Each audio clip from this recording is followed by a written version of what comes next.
back, my fellow travelers, the Green Scorpion here, and yeah, plenty of you already knew that this was coming.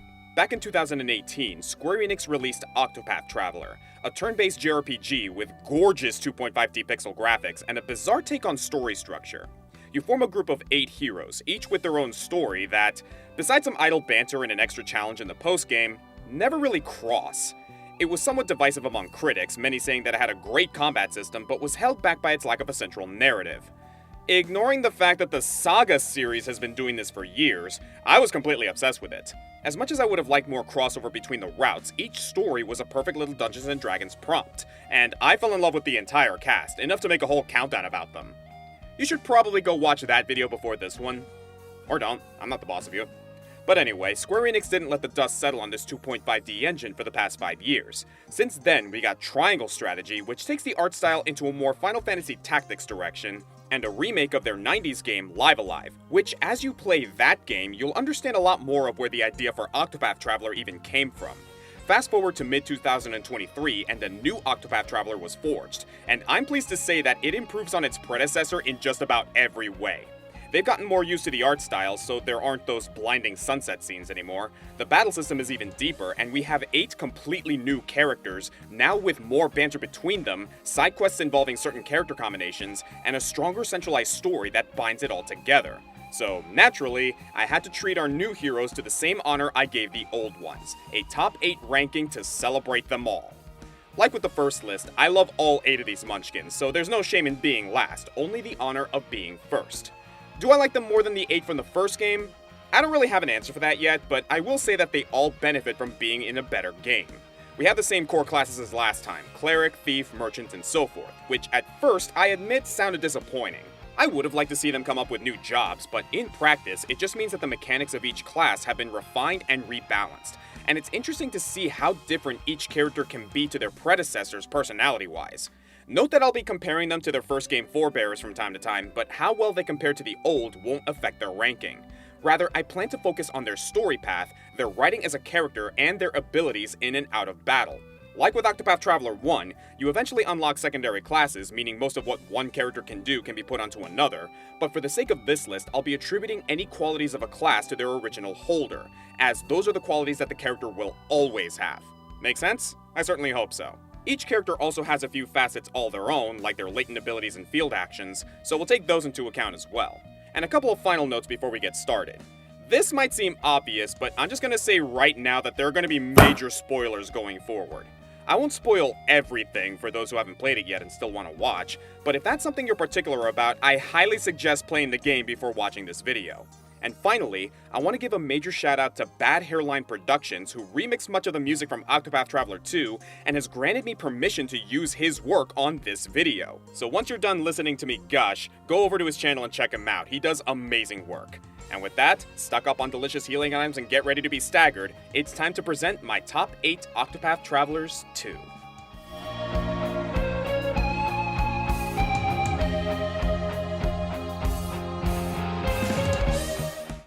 The warrior class is a great example of how different two characters of the same archetype can be. Ulbrich from Octopath Traveler 1 was a European-style knight whose age is catching up with him, struggling to find purpose now that the king and country he is vowed to protect have fallen.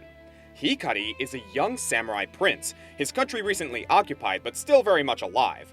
Also, Ulbrich topped my first Octopath list, whereas Hikari is sitting at the bottom of this one. But, as stated previously, I love all of these characters, Hikari included, and there's even ways in which he surpasses his Hedge Knight predecessor. Ulbrich knew a few maneuvers, but was largely the hit them as hard as you can character. Hikari has some more tricks up his sleeve, largely thanks to his ability to duel random NPCs and pick up skills from them, almost like a Final Fantasy Blue Mage. You can put together quite the repertoire, expanded further by the special attacks locked behind his latent ability. One of my personal favorites is Sentencing Gavel, a simple but effective multi-hit staff attack for those desperate for some good staff moves. Or you can learn some bare-knuckle boxing with Right Hook, and if you still just want to hit them really hard, that's where Limb from Limb comes in. This complements the fact that Hikari is both a tank and physical DPS party member. His skills and counters can demolish shields without aiming for weaknesses and hit even harder when they're off. He's clearly very disciplined and values honor and decency above all else, but despite his soft-spoken nature, Hikari definitely has a dark side to him. There's a literal dark side, hence his latent ability, but he's also not above bribing people for information once the sun goes down. He's usually cool and collected, waxing philosophical with the likes of Oswald and Temos, and he forms something of a rivalry with Thron. As for him and Agnes, yeah, they're extremely cute together. I ship it. Interestingly enough, the downside for Hikari is his story. He's the prince of an honorable nation who narrowly escapes a surprise foreign invasion, and he must gather allies from around the land to eventually take back his country from forces most foul. Sound familiar? Yeah, he's basically a Fire Emblem lord.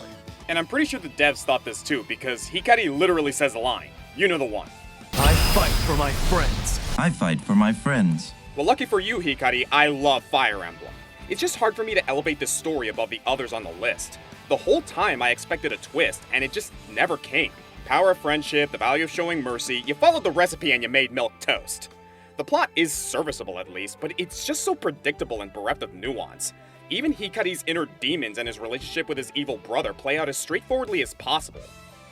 So he's Dimitri with Engage's plot. Ugh, no wonder the narrative lost me. But at the very least, I genuinely love just listening to him interact with other people, speaking softly and carrying multiple big swords. Even if I have seen all those swords before. There's no need for flattery. It'll rust my sword. The more things change, the more they stay the same. Warrior may have dropped from first to last between lists for me, but Thief is still near the bottom with Thron.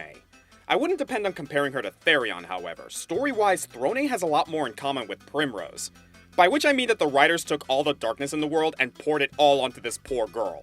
First of all, Throne's not even just a thief, she's an assassin, stealing lives just as often as she steals coins. But she doesn't even do it for money. She's an unwilling member of a shadowy organization that arguably treats its targets better than it treats its members. It makes a lot of sense given her skill set. Outside of battle, she can pick pockets by day and put people to sleep by night. And in battle, she's the best recipient for all of your speed items. With enough points, Aber's Reckoning can keep up with even Hikari's damage output. And her latent ability gives her an extra action, which I've noticed is a thing that these HD 2D games like to do with thieves. Hey, I'm not complaining. Like with Hikari though, Throne's story is a mite predictable when you've seen these tropes before. And normally I'm okay with that, Octopath Traveler does love its traditional storylines, but just as I explained with Hikari, I usually hope for something more when it comes to basic narratives. In Throne's case, family drama is divulged, backs are stabbed, occasional fronts are stabbed, all of it to the tune of chilling dialogue exchanged between parties, especially regarding Throne's quote-unquote father. I will also admit that I appreciate the semi-split paths here. Depending on which target Throne decides to eliminate first, the script will change accordingly. That's pretty neat. I should note that this can be the case with the other travelers as well, but Throne's story is a particular note given how connected everything is. Even so, 75% of Throne's tale ends up about as grimdark as you might expect. That is until Chapter 4. Just when I was losing interest, something happens in the last act that flips the table, bringing everything in this storyline together for a caffeine shot of an ending. Kind of the opposite to Primrose's story, which started on a high note and ended on a one note. Throne's story culminates in a haunting scenario where all of her wretched family history is laid bare. We speak to Claude and learn just how much of a puppet Throne truly is, and my heart sank to my stomach while it churned in disgust. It's awful, it's depressing, and I loved it. It really adds dimension to Throne's dagger-like personality that seriously shines in her character interactions as well. Her doom and gloom is juxtaposed by cheerful cherubs like Ochette and Agnes. Her contemplative back and forths with Oswald and Partio are very interesting, and my personal favorite, anytime she's in a room with Temos. What happens when a morally gray inquisitor meets a morally stunted assassin? A treasure hunt, that's what. Oh, and they removed the purple chest from the first game, so that's just a huge target off the thief's back. Only 2 entries in, and already my negatives for each character are massively outweighed by the positives. And that's what I like to see, even if Throne prefers to do her work unseen. All tidied up.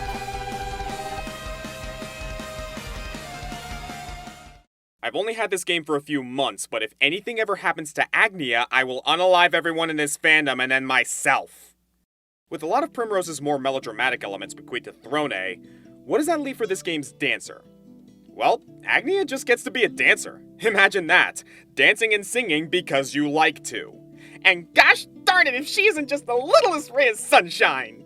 If I had to compare Agnia's story to a character from the first game, it would actually be Tressa's. It's the lightest, the fluffiest, and the lowest stakes. But, you know, you kinda need a character like that to round out the group. With all the revenge and regicide motivating the cast, Agnia reminds us that adventuring is supposed to be fun, serving as the bard of our little D&D group. Well, actually, 8 players is a lot for a D&D group, but anyway. Agnia comes primed with a portfolio of particularly potent buffs. All of them are single target, so you'll have to choose who's most in need of those stat boosts, but her divine skill can augment any other skill from single target to all target. Not only can you now lion dance your entire party for a group offensive, this can also be used on enemy targeting moves to hit all of your opponents, making Agnia's secondary class a much more impactful decision. She actually has a great stat spread, allowing for both physical or magical builds. She's as much a viable dancing warrior as she is a musical sorceress. She can even augment her support skills with the apothecary class, or become a saboteur for the enemy with the thief class. Will you be the minstrel or the jester? Maybe a skald or a lyricist? She's up there as one of the more versatile characters in the game. There's also the rare wind element attack, and stimulate to move an ally ahead in the turn order with a little motivation. Yeah, Agnia can be a little spicy sometimes, even outside of battle. She'll entreat herself to passers-by to get free gifts out of them, or allure them into joining as sub-party members. It's mischievous, but in a good-natured sort of way. Ultimately, though, it's Agnia's personality and interactions that elevate her story over the previous 2 on the list. She starts out as a lowly country girl who wants to make it big and become a star purely for the opportunity to bring smiles to people's faces. Everyone in her village supports her dream, and though she's a bit in over her head upon reaching the big city, it's astonishing just how willing she is to be a helping hand to everyone she meets, and she never stops being a shining beacon of hope no matter how bleak the situation may get. She's just so happy and cute and precious, and I just want to give her a hug and dance along with her. Also, fun fact, I thought it was weird that she didn't have a southern drawl at first when everyone else in her home did, but then you find out that she was masking her accent so as to fit in with city folk. That is precious. And yeah, everyone in the party loves her as well, even misanthropes like Oswald. And her idolization and eventual rivalry with the divine diva Dulcinea is a compelling story beat, if inconsequential in the grand scheme of things. In fact, for the least battle-ready quote-unquote of the party from a narrative standpoint, Agnia's match with Dulcinea is one of the harder bits of combat in the game. That pop star has a ton of buffs that you have to sort out if you're going to stay ahead of her in damage. It actually reminded me of the Praline fight from Bravely Default, and anyone who's been through that knows how busted that was. Between that and Song of Hope playing during the scene, which is a little ditty that you write yourself throughout the plot arc by the way, Agnia gets one of the more memorable finales. So memorable in fact that I had her performing encores in other party setups for the rest of my playtime. I just could not say no to that face. Thanks for the good vibes, little lady. Never stop being you. Even if I stumble, I'll get back up. It's quite the accomplishment that Agnia can crack a smile on Oswald's stoic face. Like, geez, man, you're the scholar, the de facto wizard of the game. What do you have to be upset about? Oh, yeah, I guess that'll do it. Oswald may be the scholar, but he's not some 80-pound mathlete like Cyrus. This guy's been in a frozen jail cell for 5 years, and his body's conditioned for a good old-fashioned revenge quest. Though, stat-wise, he functions as your classic mage, but we can ignore that for the cool factor. We start with an awesome prison escape scene. Okay, Oswald, you got my attention. Searching for the man who killed his wife and kid, Oswald uses his scrutinize ability to collect information from people and crime scenes. Like Wizard Batman. And when the sun's low, he can just mug people for their stuff. Like Wizard Rorschach. And in battle, he's as every bit as useful as his predecessor. Sort of. Yeah, Scholar might actually be the class that received the biggest nerf between games, as Cyrus's multi-hit spells are missing from Oswald's kit, replaced instead with Advanced Magic, which allows Oswald to spend an action intensifying his spells to have them all hit in additional time. You also have good old Analyze to reveal enemy weaknesses without the trial and error, along with RNG-led skills like Stroke of Genius and Elemental Barrage. And then there's his divine skill, Aliphan's Wisdom, which amplifies the potency of his spells even further. So if you got your thinking cap on, you can still meet and even exceed Cyrus's penchant for combustion. And yeah, Oswald takes no prisoners. He's in the running for the worst person in the party, morally speaking anyway, which let me remind you includes a professional killer. But it's not hard to see the circumstances that led him down this path. Life did him a bad turn, and he's a perfect example of the old adage, if you're seeking vengeance, dig 2 graves.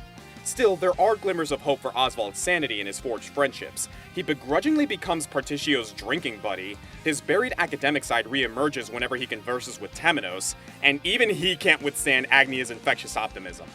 Because of these bonds, he is eventually able to achieve something that neither Primrose or even Thron could achieve: peace within himself. I doubt he'll ever be the man he once was, but I do love watching him find that magic again. And I mean literally, he finds that magic again. This leads into my favorite finale in the game, a showdown between Oswald and Harvey where both attempt to master a new arcane formula. Harvey's solution taps into its rawest essence for a more powerful force, but Oswald refines his own formula by tapping into his newfound hope and renewed willpower to protect humanity. Is that hokey? Yeah, definitely. Even Oswald thinks so. But the execution here makes it work, in large part due to the voice acting. Great work from Alejandro Sab. He did this character justice. Is that all you can think of, Harvey? You've not changed at all since we met. But some things do change. I have changed. Oswald may be a curmudgeon who didn't quite make it to the second half of the list, but even so, he has my irrefutable respect. Study harder. Turns out that Agnes isn't Oswald's only surrogate daughter. That's an honor that she shares with Ochette the Huntress. And let me start out by saying I love what they did with the Huntress class in this game. Honey, you'll recall, was my second favorite character in Octopath Traveler 1, but I have to admit that the Beastmaster mechanic was a little janky.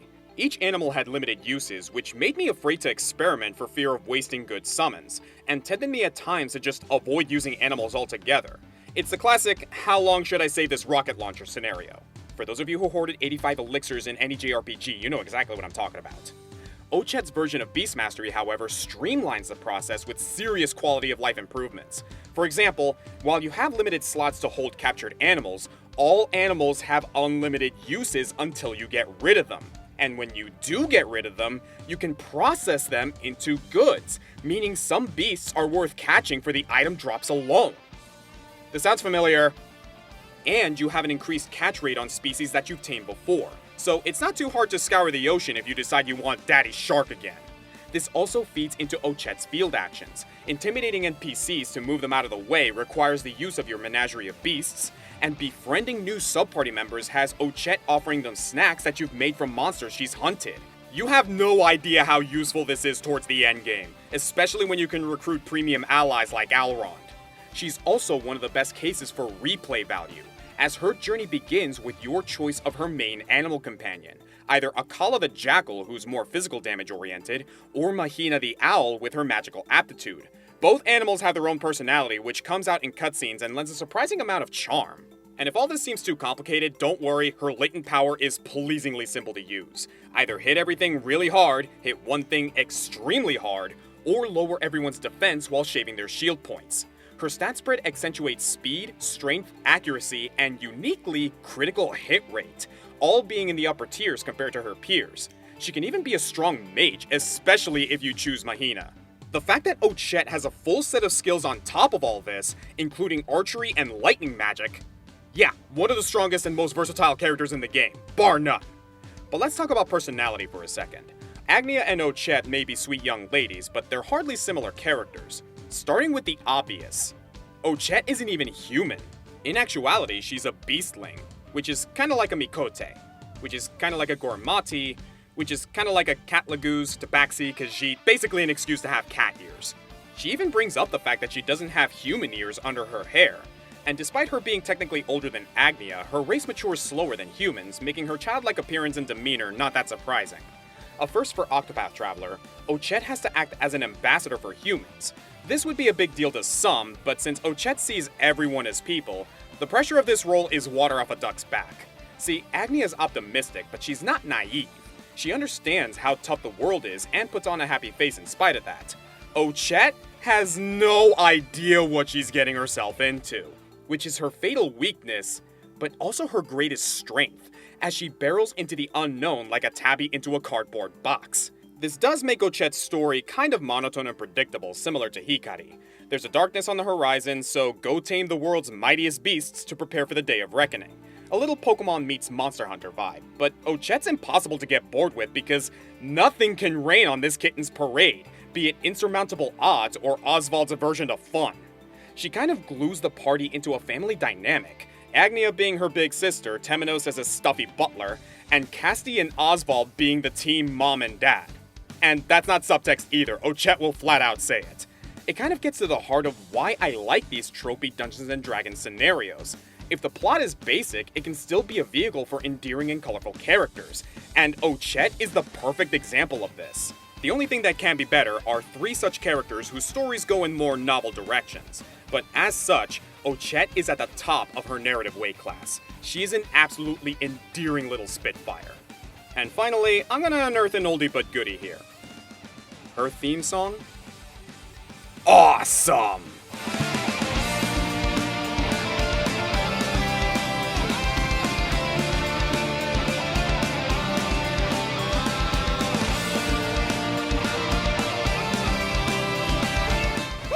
I'm hungry. You may have noticed that Temos has been mentioned in just about every entry for how good his character interactions are. Unsurprisingly, that makes for a high-ranking character on this list. I certainly haven't felt the need to bring up Hikari that many times. In the first Octopath Traveler, I ranked Ophelia the Cleric pretty low, but I had a lot of nice things to say. Particularly, I like how they made her a religious character without making her either naive or condescending. I appreciated that her story was about how just because things are bad, it doesn't mean you have to lose faith, or that you should stop being a good person. As a sort of sequel to that character journey, Temos teaches us that just because you're religious, it doesn't mean you can't be a huge asshole. A member of the Order of Flame, same order as Ophelia by the way, nice bit of continuity, Temos isn't just a cleric, he's an inquisitor. The one who gets his hands dirty for the sake of the church. He's not naive in the slightest, and while he is condescending, it's not in a holier-than-thou kind of way. He's well aware of the corruption of the church around him, and he knows that there's more to life than good versus evil. He's a pragmatist through and through, a fact that he makes very clear with those he talks to, speaking in a very half-hearted and sarcastic tone that tends to piss people off more often than not. He's influenced by his own set of morals, but he's never so absolute that he can't step over the line and whack someone upside the head when necessary. Beware the silly ones, people. In fact, his sense of faith is all about questioning things. He believes in the gods, I mean, obviously, this is a world where clerics can perform actual miracles and heal people, but he doesn't doubt for a second that members of his order will abuse that power. And doubt is what this man does best. Even the gods aren't immune to his skepticism, Temos outright questioning whether they would even bother getting involved in humanity's business. He doesn't follow blindly, preferring to have faith in himself before he does anyone else. And if that makes him come off as a rebel, so be it. As for combat, well, Cleric is going to be a useful class to bring along in any RPG. He restores HP, removes negative status effects, attacks with holy magic, nothing too out of the box. Though I was overjoyed to get his EX skill, Prayer of Plenty, which can overheal targets. That saved my ass on quite a few occasions, especially when combined with Seal Tish's Seduction. Yeah, the irony of that isn't lost on me. Then there's his latent ability, Judgment, which allows him to break shield points with any attack, and his divine skill, Aelfric's Blessing, that lets characters take multiple actions per turn. Plus, he's got some great subclass options, making him an apothecary to double down as a super healer, or take advantage of his amazing magic stats with Scholar so that he can attack with more elements. I dare say he might do that role better than Oswald. But the real fun with Temos occurs outside of battle. Like in the last game, clerics can guide NPCs to where they need to go, or more likely where Temos wants them to be, and as an Inquisitor, he can coerce people into giving him the information that he wants. His coercion actually plays similarly to a battle, using that same break system to wear down the target's will and make them spill the beans. This clever implementation of a character's job into playable story moments is something all of my top 3 picks have. These moments of, let's call it, ludonarrative harmony. And if it isn't clear already, Temos brings a delicious bit of conflict into all of his relationships. Not just with the other party members, though like I said, he and Thron are probably my favorite power couple. But have I mentioned that this game actually has a solid cast of supporting characters outside of the main 8? Perfect example, Crick, Temos' assistant who acts as a Watson to his Sherlock. I was admittedly a little disappointed with the investigative aspects of Oswald's story, but it turns out that they were saving all that gripping mystery for Temos. I was on the edge of my seat unraveling this conspiracy, all to the intense atmosphere of the guiding flame. Then the tide turns in Chapter 3, where Temenos' moral compass suddenly becomes non-existent. Those of you who know, you know. And it's awesome to see Temos in Chapter 4, where he goes full-on divine retribution. Turning the goody-goody two-shoes class of cleric into an ethically complex smartass was a ballsy move, but with Temos, it's a godsend. I'd say there's no room for doubt, but as I stated earlier, doubting is what this man does best. Ah, goodness, what a tantrum that was.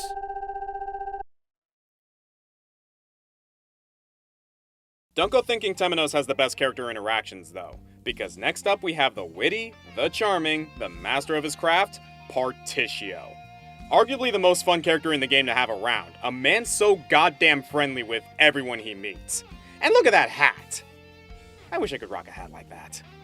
While the first Octopath merchant Tressa was a bright-eyed baby learning the value of $1, or a leaf as this game's currency goes, Partio is a seasoned professional. A little ironic because they actually nerfed how much money the merchant makes passively in this game. So in that respect, Tressa knew what she was doing a bit more. I blame inflation. But story-wise, Partio is someone who has been around the block, and rather than getting weighed down by the daily grind, he's only gotten stronger with a shrewd business sense and a smile visible from space. He's the kind of businessman who puts people first. In a similar vein to Temos, Partio has a true faith in what he does, and believes that trade and commerce can bring people together and make them happy.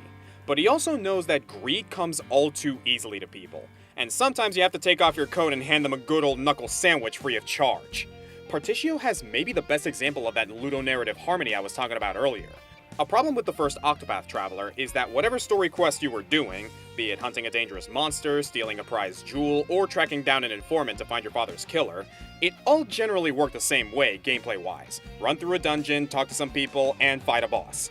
Octopath Traveler 2 does fall into this as well, admittedly, but with Partio, you're actually doing the things he sets out to do, improving the flow of commerce.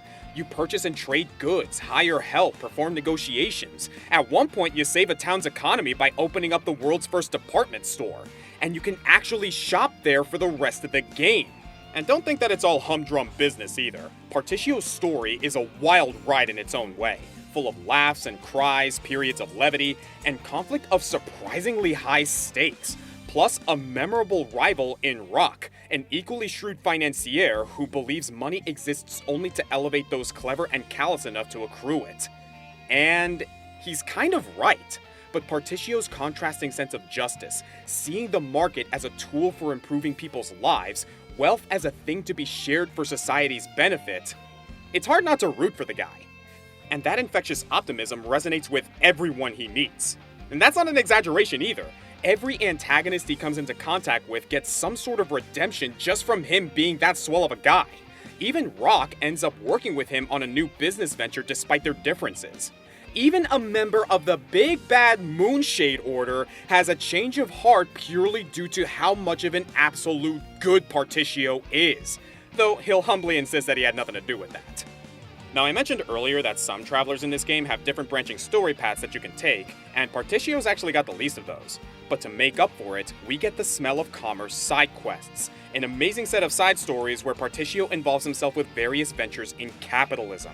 They're not optional side stories per se, you do need to complete them all before you can start Partio's third chapter, but their bite-sized lengths makes it easy to dip in and out of them between other heroes' quest lines. And the rewards are so good that I ended up doing them of my own volition.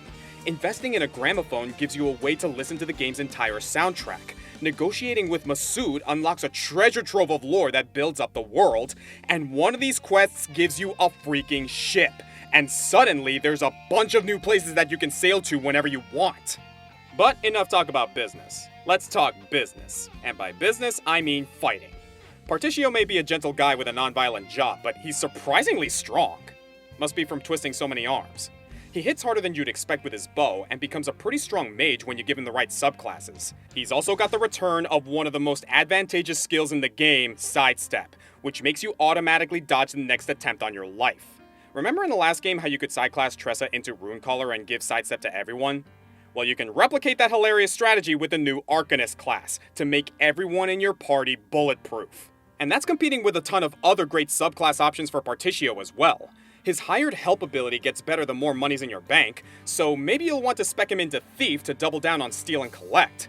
Maybe you want to go Warrior and provoke attacks his way before sidestepping them. He's also got his latent ability, Hoot and Holler, which fills his battle point pool, which synergizes greatly with the new Inventor class to keep your gizmos running.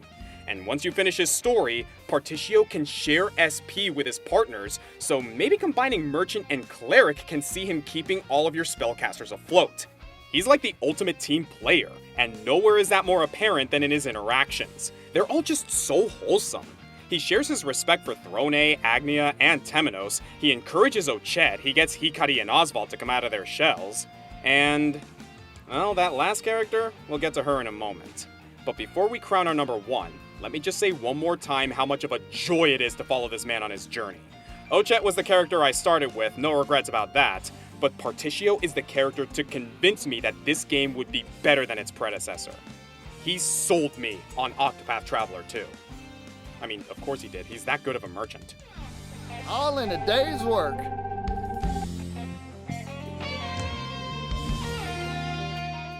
While watching other video reviews of this series, I was surprised to find that Alphen's story was considered one of the most forgettable of the first game. Seriously? The one where a doctor has to wrestle with the dilemma of healing a murderer and whether or not that makes him complicit in any future crimes he commits? That's good stuff, come on people. Well, we can now say that it's a tradition for apothecaries to have stories that are surprisingly gripping, because somehow, Casti became my favorite traveler with an amnesia plot of all things. When I found out that Casti didn't know who she was, I needed ibuprofen from how hard I rolled my eyes. Amnesia plots can be done right, don't get me wrong, but all too often they're lazy ways to share exposition, they slow the plot and stunt character growth, or they convolute backstories that should ultimately be pretty simple. But Casti gets a place of honor next to Sissel from Ghost Trick and Geralt of Rivia for characters that actually get this right. Casti's story was the one plot that I could not predict in the slightest. It felt like it could go in any direction at any time. I even spent a while thinking she might be a secret villain, Knights of the Old Republic style. But the truth is so much darker, especially if you play through it a second time, and a lot of details you missed earlier suddenly start making sense. Additionally, this Who Am I story doesn't come at the expense of balance. Casti's tale has its emotional ups and downs, even getting life-affirmingly positive at points, which makes sense. You are playing as someone whose job it is to save lives. Like in the last game, the apothecary has the unique concoct ability, allowing her to mix ingredients on the fly. You might produce healing items, antidotes to different afflictions, or use attacks of any of the game's 6 elements, making her great at hitting weak points once you learn your favorite recipes. Better yet, her latent ability, Every Drop Counts, allows you to occasionally select ingredients without actually consuming them. So as long as you're careful, you can get infinite uses out of those rare drop components. This was already the most versatile ability in the first game, but with so many new concoctions, plus the option for free uses, it's pretty busted. She's also a great off-healer if you don't have a cleric on hand, augmented by her surprisingly high HP and defense so that she can survive longer to perform some necessary triage. And she's deceptively good at dealing damage with that axe of hers. Poison Axe might be my most used skill in the game. I love how much DPS you can rack up with it. And I wasn't even optimizing. With Warrior as a subclass, Casti is a professional boss killer. This is thanks to her EX skill, Drastic Measures, which cures a foe of all negative status ailments. Yeah, you heard that right. You can cure your enemy. But in exchange, you deal heavy damage multiplied by the number of status conditions you cured. Build a team that afflicts the opponent with debuffs and Casti becomes your bonesaw. As for the amnesia bit, I'm glad to say that it never came at the expense of Casti's personality. She is a sweetheart, the team mom. That means being gentle with Ochet and Agnes, who she's all but adopted, but it also means being the mama bear when they're in danger. When Casti gets mad, it's a sight to behold. She also reminds Oswald to take care of himself, challenges Temos' sharp intellect, teaches Thron what it's like to be cared for, and as for Partio, yeah, I ship it. I know Ochet said Oswald's the papa in this group dynamic, but kid, these two have chemistry, and Casti knows a thing or two about chemistry. Ultimately, Casti's the whole package for me. A useful support who can buff, debuff, heal, tank, and hit hard, with a winning personality to boot. And to wrap it all up, my favorite finale in the game. I know I said I won't spoil everything, but I have to gush about this a little bit. Throughout her journey, Cassidy's been worried about an unnatural disaster, the blight of poison rain that's been spreading across the countryside. While trying to find a cure for the rain's venom, Cassidy finds herself chasing down a former peer who's lost his mind to get the last ingredient for the antidote. During this chase, all of the people that Cassidy has assisted along the way show up to help, pumping you up for the final confrontation. The poison rain actually becomes a mechanic in her final fight, challenging you to balance Cassie's abilities between relieving your party and taking down your target before things can drag out for too long. And after the final blow, you have to use her concoction ability one last time to make the medicine that cures you of the poison rain's affliction. That ludonarrative harmony, man. Partio may have the most of it, but this little moment here was my favorite example, bringing the story full circle by using all of the ingredients that you have procured throughout your journey. Cassidy is not only my favorite character in Octopath Traveler 2, but in the Octopath Traveler series overall. When I'm feeling under the weather, I know exactly who to turn to. My journey will not end here. I'm the Green Scorpion, and after this, they better make a third game. And I'm talking about an Octopath Traveler 3, not Champions of the Continent. Though that one is pretty good too, but I digress. What an impressive showing. The sequel is leaps and bounds over the original that I was already in love with. Octopath Traveler 1 was a weird little experiment of a game, but it's moments like this that make me so happy the devs gave this crazy idea a try, and more importantly, a second try. Like Cassidy teaches us, sometimes you have to fail a few times before you make that beautiful creation in your head. Not that I'd call the first game a failure, mind you, but I would call Octopath Traveler 2 a truly beautiful game. Which really got snubbed at the Game Awards, seriously, kinda mad about that. But regardless, if you're an RPG fan and you passed over this gem, consider this my glowing recommendation if you haven't played it already. I cannot compliment it enough.